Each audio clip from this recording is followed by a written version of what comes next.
I say because he's afraid of the Jews.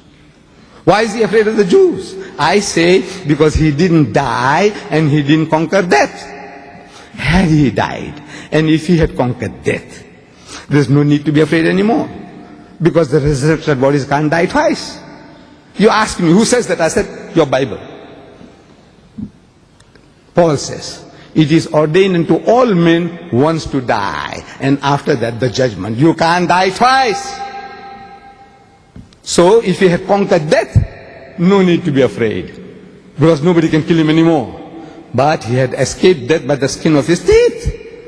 If he gets caught, they'll make doubly sure, the Jews make doubly sure that they kill him. So his disguise is a gardener. She's supposing him to be the gardener. Says, sir, if you have taken him hence, tell me, where have you laid him? To rest, to relax, to recuperate, not where have you buried him? So that I might take him away. I alone, one frail Jewess, carrying away a dead rotting corpse of at least 160 pounds, not like me, I'm 200. Not like me. Jesus, sturdy, muscular young man, 160 at least, with 100 pounds weight of medical, make him 260. Can you imagine this Jewess carrying this rotting corpse like an American superwoman? She could do. I said, take him and carry him and take him where? Bury him as who dug the grave. To bury, carrying is one thing, 260 pounds. Maybe this superwoman, she can do it. But to bury him, she'll have to dump him in a hole. Does it make sense? She's going to dump him in a hole. Does that make sense? No. She's talking about that I alone might take him away for treatment, to look after him. Come on. My dear brothers and sisters, look, each and everything, every verse I'm telling you now, I give you 30 different reasons from the Bible that Jesus didn't die. He was alive. 30 different reasons from the Bible. I have written a book called Crucifixion or Crucifixion. I don't know whether it's available in this country, but you write to me, you should get it. Or in my volume 2 of the choice, you should get it. I can see the enthusiasm among my Christian brethren. I would rather give them the chance to ask questions. And there are 2 mics available. There's one on this end and on this other end. I want people to queue up, and then we will ask one at a time, one to the right, one to the left, one to the right, one to the left. But give our Christian brothers a preference, that's all. You Muslims also have a right to ask questions, but give our Christian brethren a preference to ask questions first. Mr. Chairman, thank you.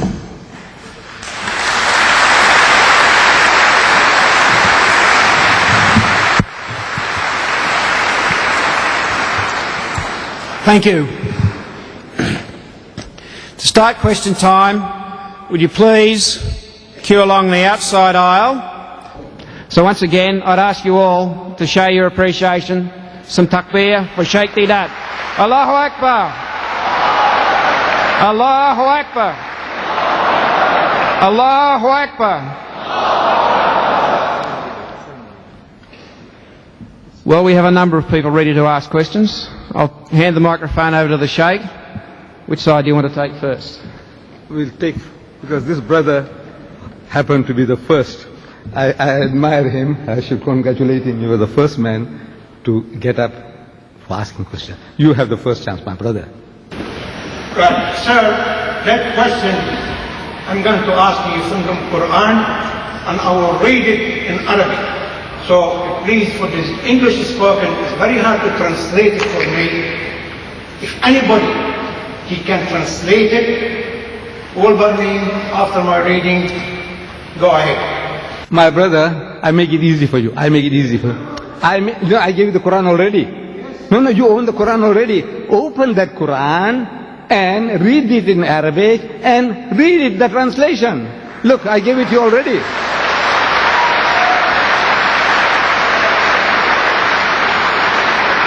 Be fair. Look, I give you time. I give you a chance. I give you a chance. You get that Quran, find that verse, read it in Arabic, and give them the translation. You do that.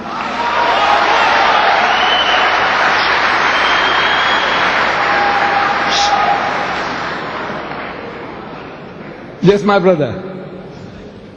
Mr. Didas, as you know, I'm a Christian and I'm fascinated by the work you are doing. Let me start from the beginning, Mr. Didas. In your Afrikaans Quran, the one written and printed and revised recently by you and your Islamic Propagation Centre in South Africa, there are two key verses, Surah 355 and Surah 5120, which talk about Jesus. For example, in Surah 355, the Afrikaan is rendered this way: I am causing you to die. Muslims in South Africa have taken you to task over this translation. But you are saying that Jesus did die. In your lectures and books, in fact, The Choice, which is your own book, which I have, I read about 6 years ago, and I believe it was around about chapter 10, where you say that Jesus was not nailed, but tied to the cross. My dear brother, look, now you said, look, wait a minute, you lied against me.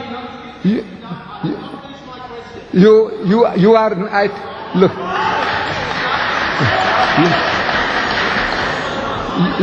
You lied against me. More than one lie you uttered already. I'm telling you, you lied against me more than once already, and I will not allow you to continue lying.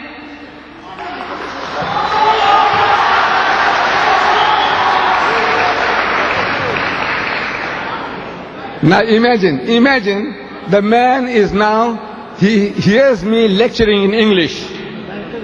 He listens to me in English, right? He listens to me in English, and he's talking about an Afrikaans Quran. Afrikaans I don't know. Then he's talking about my book.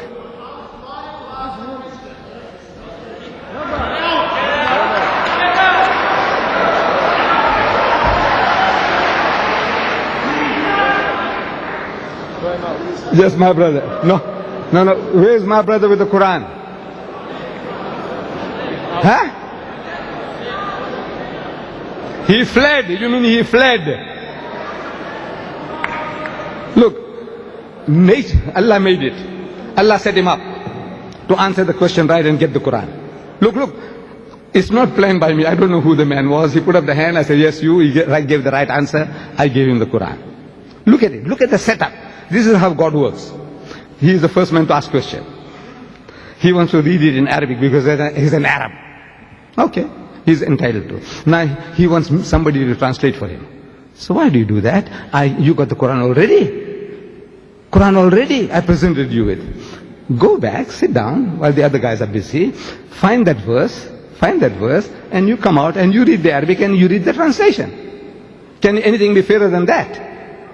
No. But you see, it's a kind of, I don't know what to say. This spirit that they have, that spirit deserts them. So out they go. And see the other guy, he was talking about an Afrikaans Quran. I don't know Afrikaans.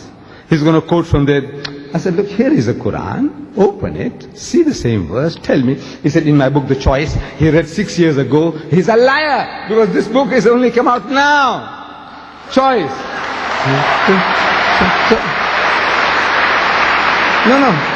Lies upon lies. So I said, now look, here's my brother. You talk about the choice. Here's the choice. Find that chapter and verse where I said Jesus died, that he was not nailed, but he was tied. Did I say that? I'm saying these are the Christian theories. One Christian sect or denomination says this, the Jehovah's Witnesses say that. These are your theories. These are your artists who are drawing these drawings about Jesus being nailed, Jesus being tied up with ropes. That's not mine, so I give you the choice. I said the Jehovah's Witness says, no, he was put on a stake, and he was standing like this, no, not like that. I said, look, these are the choices I'm giving you in my book. The choices I'm giving you in my book. Now you take the choice. What happened? Because it's your Christians are telling